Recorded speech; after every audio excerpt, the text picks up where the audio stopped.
For years, the Miami Open was beloved for its beautiful location on Key Biscayne. Indian Wells might be known as tennis's desert paradise, but Miami was its tropical one, surrounded by white beaches and acres of parkland. The venue at Crandon Park was a destination all on its own. But from 2019, something changed. The Miami Open will relocate from Crandon Park to the Hard Rock Stadium, the home of the Miami Dolphins, in 2019. And the fans weren't thrilled. The tournament moved from here to here. Can we go back to Key Biscayne? Yeah, right. Seriously, Key Biscayne was awesome. An American football stadium surrounded by parking lot, Hard Rock Stadium isn't exactly picturesque, nor does it have great drainage. So why on earth did one of the calendar's premier events move from a tennis-specific complex on a tropical island to a parking lot and an NFL stadium? Well, I went on a deep dive to find out, and it turns out the story is actually a lot weirder than you might think. So let's get into it. Once upon a time, the Miami Open took place at Crandon Park, Key Biscayne. And the history of Key Biscayne goes all the way back to 1856 with the birth of this guy, William John Matheson. Born in Wisconsin, he made his fortune founding a chemical company, which later became Allied Corp. He also set up a coconut plantation, which took up 2/3 of Key Biscayne. After his death, his children donated 680 acres of that land to Dade County in 1940. And that's what became Crandon Park. Now, this isn't just a history lesson. The Matheson family did a good deed here, but it came with some stipulations. They decreed that the land could be used for, quote, public park purposes only. We'll come back to that later. Cut to 1986, and the county authorizes the building of a permanent tennis center. The first Miami Open there, then called the Lipton International Players Championship tennis tournament, took place in February 1987 and was attended by 213,000 people. For a maiden tournament, that's pretty huge. It led to more tennis expansions at Crandon Park. But the Mathesons weren't happy. When the county tried to get their consent for the tournament, they refused it and actually took the county to court. This was just one of, well, a lot of court dates. That little phrase, public park purposes, became the subject of extensive litigation. Trial courts would agree with the Mathesons, and then the Court of Appeals would reverse their decision again. And this went back and forth for decades, effectively stalling all tennis development at Crandon Park. Meanwhile, the Miami Open was becoming more and more popular. And what a victory!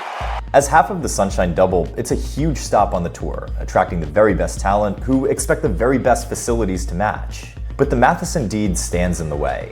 In 1993, they came to a settlement known as the Crandon Park Master Plan, and the plan had a big rule: no new permanent structures on the tennis center. Worst of all, this banned any major improvements too.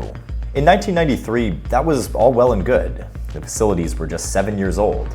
Cut to 20 years later, and we've got an outdated complex that just simply isn't big enough. And they're legally forbidden to update it. And we've been trying to make a lot of improvements, investments in the stadium, but because of certain laws and bylaws and former owners of the land, really we were thwarted from doing that. And they keep being thwarted at every turn. In 2012, the county runs a public referendum to approve the construction of new tennis facilities. And the Mathesons turn around and sue them about it because that just goes against the master plan. Is it just me, or does this feel a little counterintuitive? The county's asking the public what it wants. Surely that's in line with the whole public park purposes thing? But apparently not. The referendum goes through multiple courts before finally, in 2015, it's struck down on appeal because the voters weren't informed of the Matheson deed. It was a last-ditch effort, and it's kind of been the nail in the coffin to tennis here at Crandon Park. It's not only that the facilities are no longer fit for purpose, but it's now also become a hostile environment. The Mathesons have made it clear all along that tennis is not welcome at Key Biscayne. So where could it go? The tournament's reaction at this point is basically just, screw you too, we're just gonna take this whole thing elsewhere. But you can't exactly just build a tennis complex anywhere, as all their problems with the Mathesons have demonstrated. The tournament's lawyer, Eugene Stearns, is throwing out possible locations from Orlando to Dubai to China, which would mess with the whole tennis calendar, and more to the point locally, be a massive blow to Miami tourism.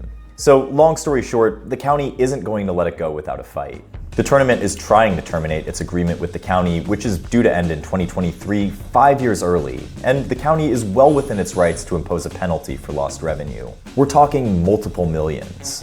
What the tournament needs is a happy medium, somewhere with the space and facilities to level up the tennis that's also still centered on promoting Miami. Enter Hard Rock Stadium, home of the Miami Dolphins and countless other sports and music events. Besides, it's already cemented its status as an international sports and cultural destination. And yes, it's situated in a parking lot with over 25,000 spaces, but if nothing else, that solves the Crandon Park traffic problem. Keeping the tournament in Miami-Dade also means the county can still share in the local benefits, so they're more flexible with breaking off the agreement early. The tournament still has to pay out $1.3 million, but there's a lot of incentives to ease that cost, not least the $500 million investment Stephen Ross has made in improving the place over the years. And so the Miami Open moves to Hard Rock Stadium. But was this the right move?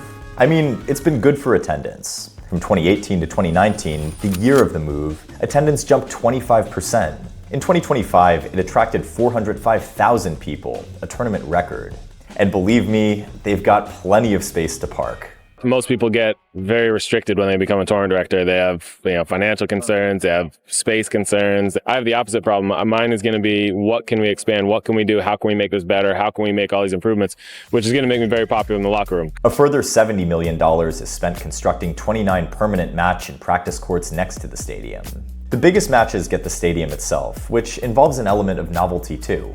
Each year, the tournament organizers put up temporary stands to create kind of a stadium within a stadium that seats 14,000 people. Oh, and they also construct a whole new Lakehold hard court. This means that every year, these courts can be refreshed and ready for high performance, which was becoming increasingly difficult back at Crandon Park.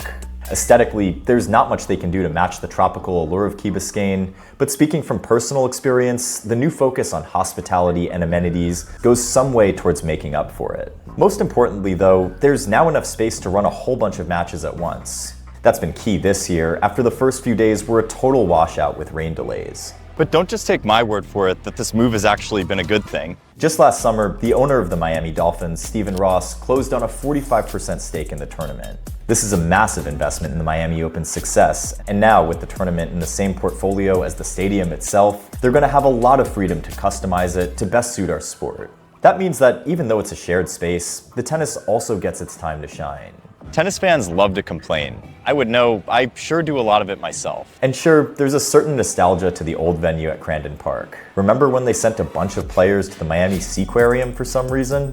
But zooming out to the big picture, staying on Key Biscayne just wasn't sustainable. The Miami Open was running out of time, and if not for Hard Rock Stadium, the tournament might not have even stayed in Florida at all. That being said, tournaments are always trying to push the player and fan experience onwards and upwards. I'm not saying it's perfect, but they're absolutely working on it. So what do you guys think? Still got a bone to pick with the parking lot thing, or have they made the best of a bad situation? It's been a blast running into a bunch of you at the Miami Open over the past few weeks, and if you haven't already joined our Courtside community, be sure to like and subscribe so you don't miss a thing here on the channel. We have so much fun content coming your way over the next few weeks with clay season starting up, and until next time, keep going for the Lions.